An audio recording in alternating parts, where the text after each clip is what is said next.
नमस्कार विद्यार्थी मित्रमैत्रिणींनो. इयत्ता 10वीच्या इतिहास राज्यशास्त्र या विषयाच्या ऑनलाईन क्लासेसमध्ये आपल्या सर्वांचे हार्दिक स्वागत. विद्यार्थी मित्रमैत्रिणींनो, आज आपण राज्यशास्त्र विषयी पाहणार आहोत. मागील राज्यशास्त्राचे मागे 2 पाठ झालेले आहेत. तिसरा पाठ आपण पाहणार आहोत, राजकीय पक्ष. विद्यार्थी मित्रमैत्रिणींनो, राजकीय पक्ष असा जेव्हा आपण उल्लेख करतो तेव्हा पक्षांची नावच आपल्या समोर येतात.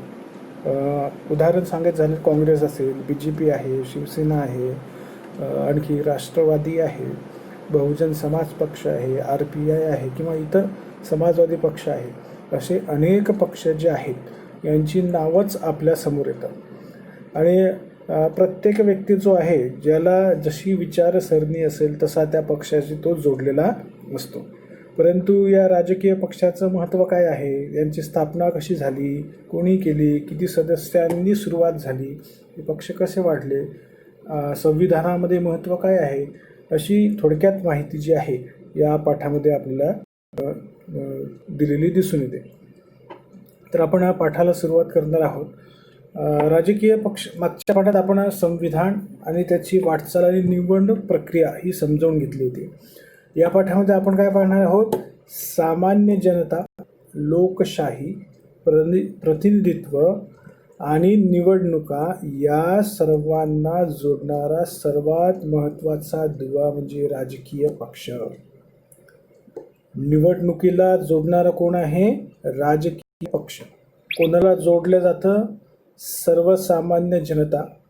त्या जनतेच्या माध्यमातून स्थापन केलेली लोकशाही आणि जनतेमधून एखाद्या व्यक्तीला मिळालेलं प्रतिनिधित्व हे यामध्ये जोडल्या जातं.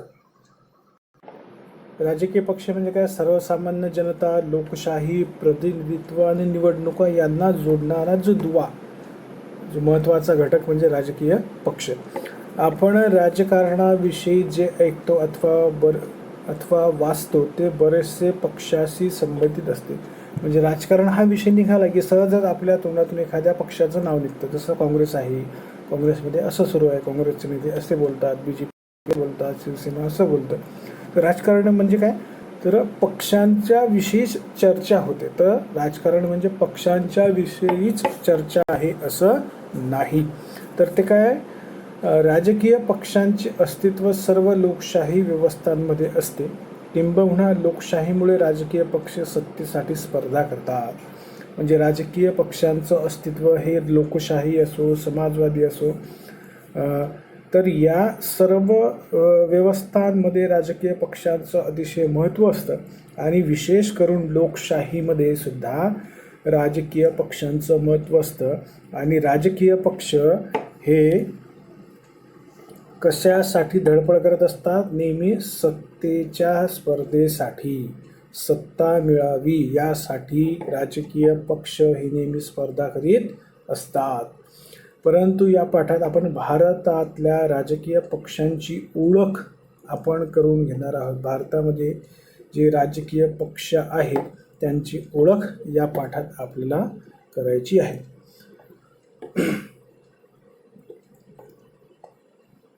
त्यानंतर आहे जो पुढचा पॅरेग्राफ आपण वाचू शकतो. विद्यार्थी मित्रांनो, आपण ज्या समाजात राहतो त्या समाजात विविध सामाजिक समस्या ज्या असतात त्या सोडवण्यासाठी अनेक लोक एकत्र येतात. आणि त्या एकत्र आल्याने त्यांचे गट तयार होतात. आपल्याला इथे दिसतं, गट तयार होतात, संस्था तयार होतात आणि एक प्रकारची चळवळ सक्रिय होते. आणि त्या चळवळीपासून राजकीय पक्ष हे निर्माण होतात. आणि राजकीय पक्ष हे निवडणुका लढवण्यासाठी पुढाकार घेत असतात. म्हणजे अनेक लोक एकत्र येतात, त्यामुळे गट होतो, गटापासून संस्था तयार होतात, संस्थापासून एखाद्या विशिष्ट मुद्द्याला घेऊन ते चळवळी करतात. आणि त्यातून मग राजकीय पक्ष हा स्थापन होतो. आणि राजकीय पक्ष हा सत्तेसाठी स्पर्धा करीत असतो. आपल्याला मागे माहीत असेल की अण्णा हजारे म्हणजे त्यांनी जरी सत्ता राजकीय पक्ष स्थापन करण्यासाठी आंदोलन केलं नसेल तरीसुद्धा त्या आंदोलनातून एक विशिष्ट पक्ष किंवा त्या आंदोलनातून प्रेरणा घेऊन एक पक्ष स्थापन झालेला आहे. तो तुम्ही ओळखत असाल किंवा जे नेहमी टी व्ही पाहत असतील अशा आंदोलनाकडे लक्ष देत असेल तर ते त्यांच्या डोक्यात क्लिक झाला असेल. तो राजकीय पक्ष कोणता? त्या पक्षाची दिल्लीमध्ये सुद्धा सरकार आहे. तर हा जो पक्ष आहे या आंदोलनातून चळवळीतून निर्माण झालेला पक्ष आहे. आणि भारतामध्ये अनेक म्हणजे सर्वच पक्ष जे आहे ते विशिष्ट चळवळीतून निर्माण झालेले आहे अशा प्रकारे आपल्याला सांगता येईल.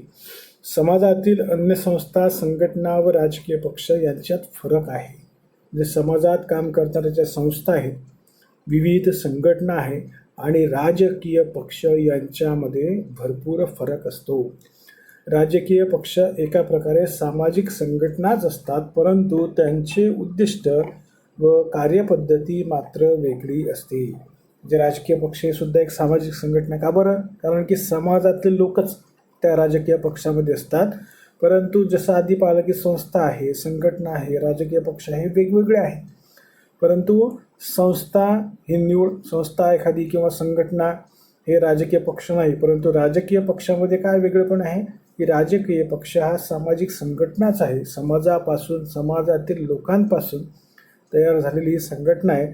परंतु तिचे उद्दिष्ट आणि कार्यपद्धती, काम करण्याची पद्धत ही या संस्था आणि संघटनापेक्षा अतिशय वेगळी असते. राजकीय पक्ष महत्त्वाचं काय असतं? सत्ता स्थापन करणे. राजकीय पक्षांसाठी काय महत्त्वाचं असतं? राजकीय सत्ता प्राप्त करण्यासाठी जेव्हा लोक एकत्र येऊन निवडणूक प्रक्रियेत सहभागी होतात तेव्हा त्या पक्षांना राजकीय पक्ष म्हटले जाते. राजकीय पक्ष म्हणजे काय? सत्ता स्थापन करून निवडणुकीला सामोरे जातात त्याला राजकीय पक्ष असं म्हटलं जातं.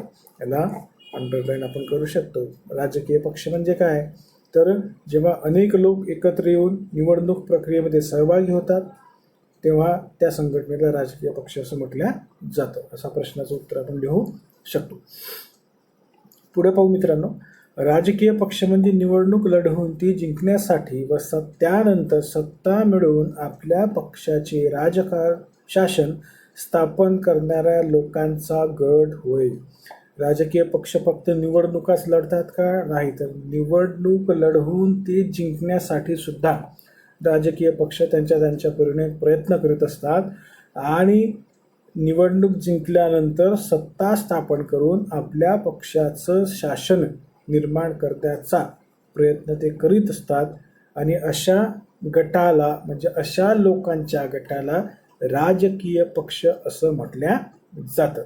राजकीय पक्षांचे ठळक वैशिष्ट्य सुद्धा आहेत, ते आपण पाहणार आहोत. नंबर 1 आहे सत्ता मिळवणे. राजकीय पक्ष जे आहे फक्त समाजामध्ये समाजसेवा करण्यासाठीच येतात असं नाही. म्हणजे समाजसेवा राजकीय पक्ष समाजसेवा करतच नाही असं सुद्धा नाही. तर राजकीय पक्षांचं सर्वात महत्त्वाचं उद्दिष्ट असतं सत्ता मिळवणे. सत्ता मिळवणे, निवडणुकीच्या माध्यमातून सत्ता मिळवणे हे अतिशय महत्त्वाचं उद्दिष्ट राजकीय पक्षांचं असतं. आपण राजकीय पक्षांचा हेतू केवळ निवडणुकीच्या माध्यमातून सत्ता मिळवणे हाच असतो. त्यामुळे सत्तेसाठी विविध राजकीय पक्ष परस्परांची सतत स्पर्धा करत असतात. अशी स्पर्धा करण्यात अयोग्य काहीच नाही, परंतु स्पर्धेचे स्वरूप निकोप असावे. निकोप म्हणजे त्याच्यामध्ये कोणताही वाईट हेतू, वाईट उद्देश हा नसावा किंवा दुसऱ्यांना वाईट लेखलं पाहिजे असा हेतू नसावा. म्हणजे काय सांगितलं यामध्ये? सत्ता मिळवणे. राजकीय पक्षांचा मुख्य हेतू हा सत्ता मिळवणे हाच असतो. सत्ता मिळवणे हाच असतो. आणि सत्तेसाठी जे इतर राजकीय पक्ष आहेत त्यांच्यासोबत ते सतत स्पर्धा करत असतात. त्यांच्यासोबत काय करत असतात? ते सतत स्पर्धा करीत असतात. सतत त्यांची स्पर्धा करत असतात. अशी स्पर्धा ही अयोग्य, या स्पर्धेमध्ये अयोग्य काहीच नाही. परंतु ती स्पर्धा कशी पाहिजे? निकोप झाली पाहिजे. म्हणजे त्या स्पर्धेला वाईट स्वरूप येणार नाही. म्हणजे त्या स्पर्धेमध्ये एखाद्या नावाची बदनामी होणार नाही, एखाद्या समाजाची बदनामी होणार नाही, एखाद्या जातीची धर्माची बदनामी होणार नाही आणि लोकांचे जीव जाणार नाही. अशा प्रकारची स्पर्धा ही झाली पाहिजे, तरच राजकारण योग्य आहे असं म्हणता येईल. आणि तेव्हाच कुठे राजकारणाच्या माध्यमातून समाज हा योग्य मार्गाला जाईल. जर मी आधी सांगितल्याप्रमाणे जर वाईट गोष्टी यामध्ये आल्या तर समाजसुद्धा तसाच होईल. हे गोष्टी आपण कायम लक्षात ठेवू, कारण की आपल्यामधलेच काही विद्यार्थी मित्रमैत्रिणी ही पुढे जाऊन राजकारणामध्ये सुद्धा जाऊ शकतात. तर या गोष्टी त्यांनी लक्षात ठेवल्या की आपण ज्या पक्षामध्ये आहोत त्या पक्षाच्या माध्यमातून दुसऱ्या कोणालाही त्रास होणार नाही. म्हणजे स्पर्धा करायची आहे, परंतु स्पर्धा करताना त्रास होणार नाही. एखाद्या जातीव्यवस्थेला काही आपल्याकडून किंवा आपल्या पक्षाकडून वाईट विचार त्यांच्याविषयी पसरवला जाणार नाही. जाती धर्माचे किंवा विविध व्यक्तिगत त्रास होणार नाही याची काळजी जर आपण घेतली तर आपण सुद्धा एक चांगलं राजकारण बनवू शकतो. पुढचा मुद्दा काय मित्रांनो, विचारसरणीचा आधार. विचारसरणीचा आधार. प्रत्येक राजकीय पक्ष काही धोरणांचा विचारांचा पुरस्कार करणारा असतो. सार्वजनिक प्रश्नाबाबत पक्षांची एक विशिष्ट भूमिका असते. विचारसरणी म्हणजे प्रत्येक राजकीय पक्ष काही धोरणांचा विचारांचा पुरस्कार करणारा असतो. म्हणजे प्रत्येक राजकीय पक्षांचे काही विचार असतात, त्यांचे काही उद्दिष्ट असतात, काही धोरण असतात. प्रत्येक राजकीय पक्षाचं काही ना काही धोरण असतात. सार्वजनिक प्रश्न म्हणजे सर्वसामान्य लोकांचे जे प्रश्न आहे ते पक्षाची एक विशिष्ट भूमिका, प्रत्येक पक्षाची एक विशिष्ट भूमिका सार्वजनिक प्रश्नासंबंधी असते. या सर्वांच्या समावेशातून पक्षाची विचारसरणी तयार होते. ही विचारसरणी ज्यांना योग्य वाटते ते लोक त्या पक्षाला पाठिंबा देतात. म्हणजे काय, प्रत्येक राजकीय पक्षांचा विचार करण्याचा एक वेगळा उद्देश असतो. त्यांची धोरणंसुद्धा असतात वेगळी. समाजामध्ये जे समस्या आहेत त्या समस्या मांडण्याची एक विशिष्ट भूमिकासुद्धा असते आणि ती भूमिका ज्या लोकांना पटते ते लोक त्या राजकीय पक्षाच्या मागे जातात किंवा त्या पक्षासोबत उभे असतात. म्हणजे आणखी सोप्या शब्दात सांगायचं झालं तर समाजामध्ये जे काही प्रश्न असतील, जे उदाहरण द्यायचं झालं, एखाद्या भागामध्ये जर नळ नसतील, एखाद्या राजकीय पक्षाने तो मुद्दा उचलून धरला, नळ भेटले पाहिजे, आणि जो त्यांचा मुद्दा सर्वसामान्य त्या भागातल्या लोकांना पटला तर लोक काय करतील, त्या राजकीय पक्षाच्या मागे उभे राहतील किंवा त्यांच्यासोबत उभे राहतील. तर असा जो पाठिंबा आहे, ज्या लोकांना त्यांची मतं पटतात असे लोक त्या पक्षाच्या सोबत राहतात किंवा त्यांचा पाठिंबा देण्याचं काम ते करीत असतात. पक्षाला लोकांचा जो पाठिंबा मिळतो त्याला त्या पक्षाचा जनाधार असे म्हणतात. जनाधार म्हणजे जनतेचा आधार. जनाधार, पक्षाचा जनाधार म्हणजे किती लोक त्या पक्षाच्या विचारसरणीला, विचारांना, भूमिकेला महत्त्व देतात यावरून त्या पक्षाचं जनाधार हा गणला जातो. म्हणजे एखादा मुद्दा एखाद्या पक्षाने उपस्थित केला असेल तर तो पक्ष, म्हणजे एखादा, आधीच सांगितलं की जर पाण्याची समस्या आहे, दोन पक्ष एकच प्रश्न उचलत आहे परंतु एक पक्ष नुसता बोलतोच आहे आणि एक काम करून दाखवतो, तर लोक साहजिकच कोणाच्या बाजूला उभं राहतील, जो व्यक्ती काम करतो आहे त्याच्या बाजूला. म्हणजे जनतेच्या जास्त लोक जो काम करतो त्या पक्षाच्या बाजूने उभे राहतील किंवा त्या पक्षाला पाठिंबा देतील. त्यामुळे त्या पक्षाचा जनाधार हा वाढत जाईल किंवा वाढलेला असेल. त्यामुळे ज्या पक्षाला जास्त लोकांचा पाठिंबा किंवा ज्या पक्षासोबत जास्त लोक असतील त्याला त्या पक्षाचा जनाधार असं सुद्धा म्हटल्या जातं. पुढे पाहू. आधुनिक काळात सर्वच राजकीय पक्षांची विचारसरणी सारखीच दिसते. त्यामुळे पक्षामध्ये विचारसरणीवर आधारित फरक करणे अवघड झाले आहे. म्हणजे आजकाल राजकीय पक्ष जे आहेत सर्व त्यांची विचारसरणी ही सारखीच आहे. म्हणजे गरिबांचा विकास झाला पाहिजे, शेतकऱ्यांचा विकास झाला पाहिजे, असं जे आहे सर्व राजकीय पक्षांचं सारखंच आहे. परंतु काही पक्षाला जास्त लोकांचं पाठिंबा असतो, काहीला कमी असतो. तर ते काय आहे की तो पक्ष आपले विचार कसे लोकांना पटवून देतो, कसे मांडतो, यावर सुद्धा लोकांचा पाठिंबा त्या पक्षावर अवलंबून असतो. सांगायचं काय विद्यार्थी मित्रमैत्रिणींनो, विचारसरणीचा आधार या राजकीय पक्षांना असतो. त्याचबरोबर त्या पक्षाच्या मागे किती लोक आहे किंवा पाठिंबा दिलेला आहे त्यावरून त्या पक्षाचा आधार जनाधार हा गणला जातो. पुढे पाहू आपण पक्ष कार्यक्रम. विचारसरणी प्रत्यक्षात आणण्यासाठी राजकीय पक्ष त्यावर आधारित कार्यक्रम निश्चित करतात. सत्ता मिळाली की या कार्यक्रमाची अंमलबजावणी केली जाते. सत्ता नाही मिळाली तरी कार्यक्रमाच्या आधारे लोकांचा पाठिंबा मिळवण्याचा प्रयत्न राजकीय पक्ष करतात. पक्ष कार्यक्रम आधी सांगितलं की एखाद्या भागात पाण्याची समस्या असेल, ही पाण्याची समस्या मांडली जाते प्रभावीपणे, लोकांचा पाठिंबा मिळवला जातो आणि जर निवडणुका झाल्या आणि तो पक्ष जर निवडून आला तर लोकांची समस्या सोडवण्याचा प्रयत्न सत्तेच्या माध्यमातून तो राजकीय पक्ष करीत असतो. जर उद्या जाऊन त्या पक्षाची सत्ता आली नाही तरी पण असे राजकीय पक्ष आपला मुद्दा जो असतो, जसं पाण्याची समस्या उचलून धरणारा पक्ष आहे, तो तीच समस्या पुढे चालू ठेवतो आणि त्याच समस्येच्या माध्यमातून जास्तीत जास्त लोकांचा पाठिंबा मिळवण्याचा प्रयत्न असे राजकीय पक्षही करीत असतात. हे पाण्याचं उदाहरण मी एक उदाहरण दिलं आहे. असे अनेक उदाहरण आपल्याला देता येतील किंवा आपण पेपरमध्ये न्यूजमध्ये वाचत असतो. आणि त्यामुळे सत्ता स्थापन झाली तर ते समस्या सोडवण्याचा पक्ष प्रयत्न करतात आणि सत्ता स्थापन झाली नाही तर त्या कार्यक्रमाची अंमलबजावणी शासनातर्फे सत्ता पक्षाद्वारे करून घेण्यासाठी अशा प्रकारचे कार्यक्रम जे आहेत ते विविध कार्यक्रम पक्ष आखत असतात आणि लोकांचा पाठिंबा आपल्या पक्षाकडे कसा येईल, कसा वाढेल, याचा सुद्धा ते प्रयत्न करीत असतात. पुढचा मुद्दा पाहू आपण